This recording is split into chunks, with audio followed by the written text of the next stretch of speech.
See if I can get this one off without busting. I think that's the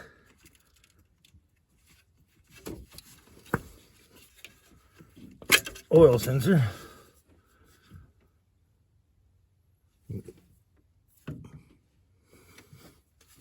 Like I said, they come right off. No problem, man. You can reuse these. You really don't need to buy these. I did.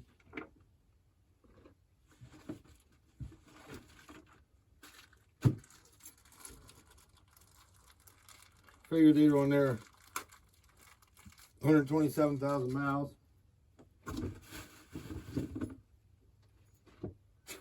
Might as well change them out, right?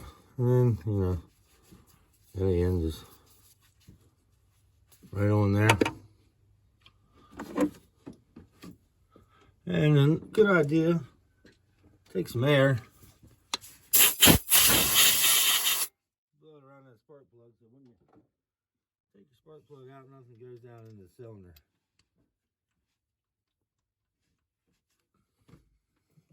Make sure your wrench is on there, obviously good. 99% of you people who watch my channel probably like, why are you showing me how to change spark plugs? I figured I'd show some content for right now, and plus some of you guys might have an LS and never did it yet. Curious on the foot pounds and those little boots like me. But yeah.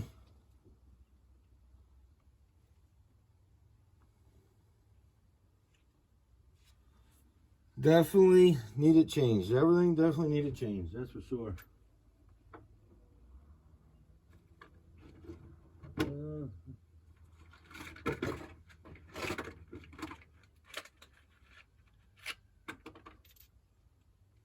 None of these spark plugs were any good. Be honest with you, I don't know how it run as good as it did. As bad as these spark plugs look. And again, try to check your spark plug gap before you put it in, which I did.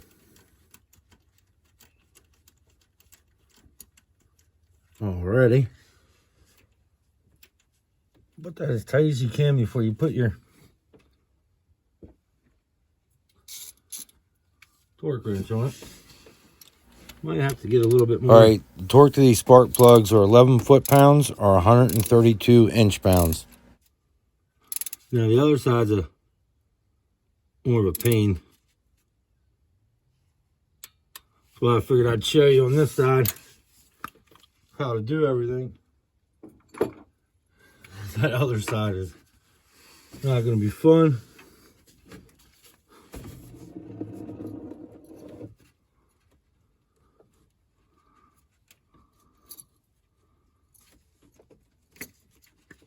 I got that on one hand. Yep. And put this one up here. There we go. That one does have a bit of a pull, but not as bad as the other spark plugs that were in it, which were OEM style, or at least I'm pretty sure they were OEM. It's AC Delco. Unless they're the AC Delco Golds, but I don't think so. 4 down, 4 more to go. The other side is a lot more complicated. As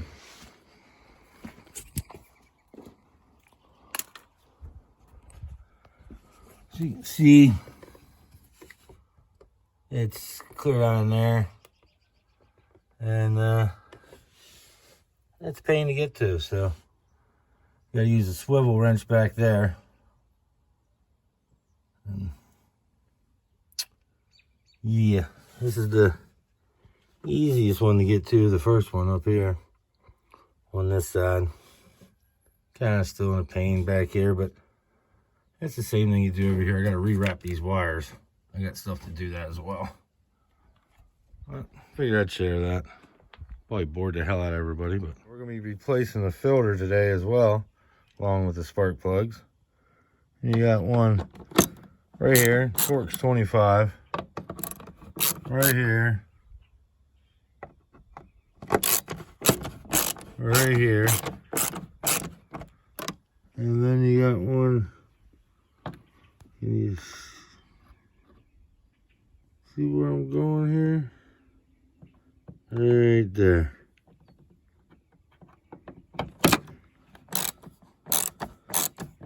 Got them right there. And all you do is literally, once you get them out. Now, once you got it up in the air, so you get all this stuff in the way, you don't have to take that all off. You actually can just get in here and simply pull this up and bring it out the side. And what we're going to do is blow that out a little and cover up. See if we can get in there and cover up the manifold before we blow it out. But what we got here? Very old. Product is USA. Who knows? Definitely old. Probably OEM. Spark plugs were OEM. I'd say these are too. Gonna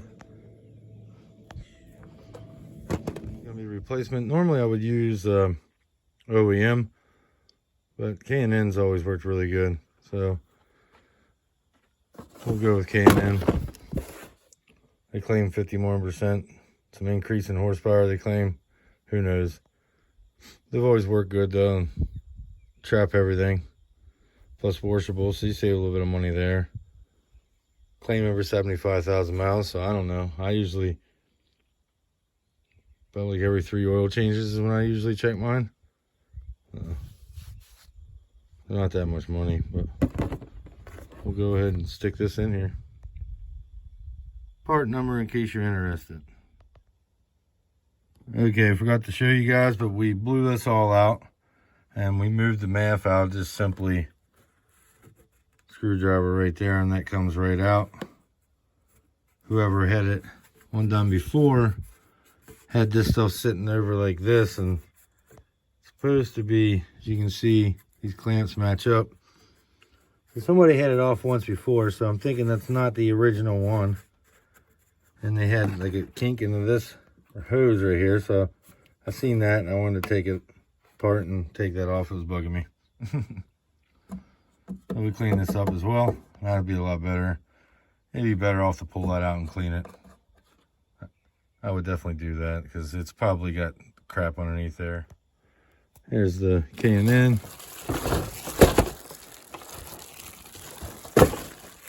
Yeah. Plus you get your K&N stickers and all that good stuff.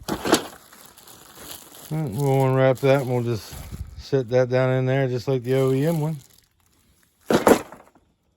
There you go. All right, all we're simply gonna do is just, see how they got an edge right there? We'll take that edge and simply just set it right down in there. See, no play, good to go. That's the way it goes in, and it's a lot better flow than that old paper filter is gonna give. This is an oil filter, so you can clean this and you gotta re-oil it, so you gotta buy their kit. They never dry one there, so I just went with this. I prefer the dry flow technology, but this is just as good, and plus it was 20% off. K&N has 20% off on their filters this week. All right, everything back together. Now, if you take it apart like I did here, all right, everything's back together. If you take it apart like I did here, just make sure your clamp's back over this. Someone definitely had this off before, so I'd say they changed the filter once before. They didn't have that clamp back on right. Make sure you have your MAF plugged in right. Make sure that's plugged back in if you take that off. But you don't have to do that. But it isn't a bad idea to clean your MAF either. But I personally rather just, this one I'll probably change pretty soon. Usually I like to get rid of these every 100, 120,000 miles if they're not too expensive. If they're real expensive, I just try to clean them. Maybe grab one from the junkyard, clean it, then I have an extra one sitting around. But they're not too expensive. I'm going to go ahead and grab one. Everything should be clocked right. Everything should be good. I mean, that's the way this sits in here. So there ain't no clocking that I can see of, you know. But maybe we'll get an intake for it. It would be nice to put an intake on it, get rid of some of this stuff. It probably look a little bit better.